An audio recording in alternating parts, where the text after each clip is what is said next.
जो जन्मा है वह मरेगा ही, चाहे वह मनुष्य हो, देव हो, पशु या पक्षी हो, सभी को मरना है। ग्रह और नक्षत्रों की भी आयु निर्धारित है और हमारे इस सूर्य की भी। इसे ही जन्म चक्र कहते हैं।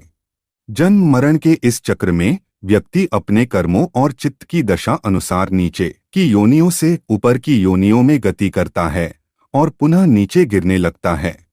यह क्रम तब तक चलता है जब तक कि मोक्ष नहीं मिल जाता है।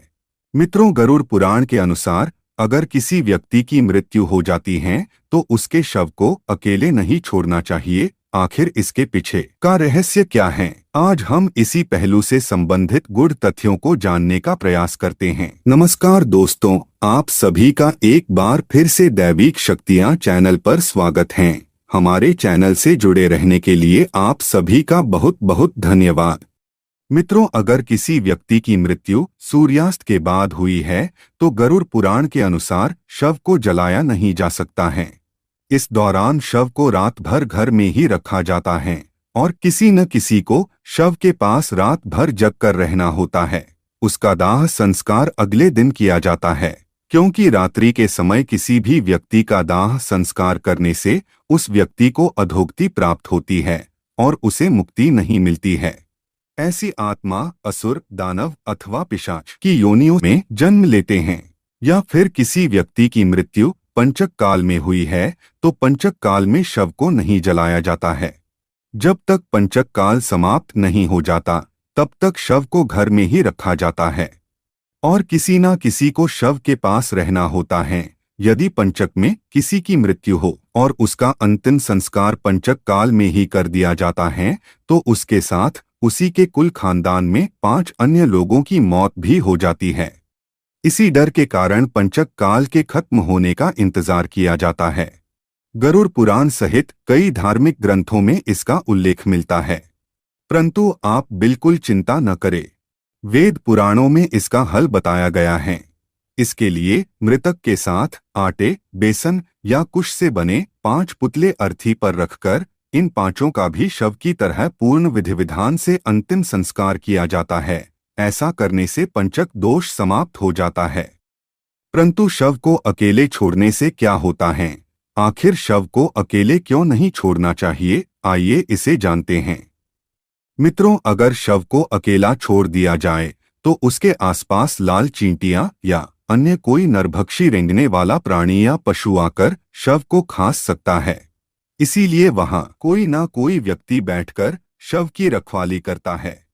इसके अलावा अगर रात में मृत शरीर को अकेला छोड़ दिया जाए तो आसपास भटक रही बुरी आत्माएं भी उसके शरीर में प्रवेश कर सकती हैं।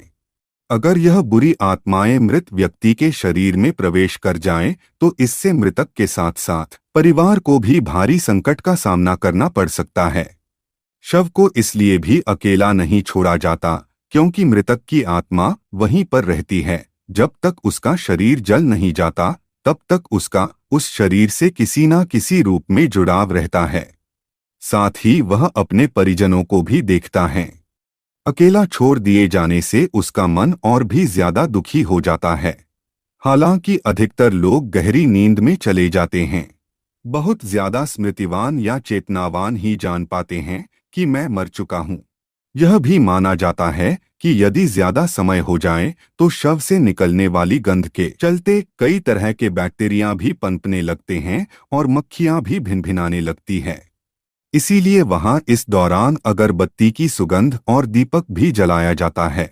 शव को अकेले छोड़ने से कई लोग जो तांत्रिक कर्म करते हैं उनके कारण भी मृत आत्मा संकट में पड़ सकती है।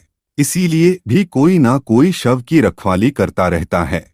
शव के आसपास जगह को साफ सुथरा किया जाता है और धूप के साथ ही दीपक भी जलाया जाता है ताकि वहां दूर तक उजाला फैला रहे। इसका भी यह कारण है कि मृतक कहीं अधोगति में नहीं चला जाए, क्योंकि रात्रि के अंधकार में अधोगति वाले कीट पतंगे, रेंगने वाले जीव जंतु और निशाचर प्राणी ज्यादा सक्रिय रहते हैं। उस दौरान आत्मा यदि गहरी तंद्रा में है तो उसके अधोगति में जाने की संभावना भी बढ़ जाती है। पुराणों के अनुसार व्यक्ति की आत्मा प्रारंभ में अधोगति होकर पेड़ पौधे, कीट पतंगे, पशु पक्षी योनियों में विचरण कर ऊपर उठती जाती है और अंत में वह मनुष्य वर्ग में प्रवेश करती है। मनुष्य अपने प्रयासों से देव या दैत्य वर्ग में स्थान प्राप्त कर सकता है। वहां से पतन होने के बाद वह फिर से मनुष्य वर्ग में गिर जाता है।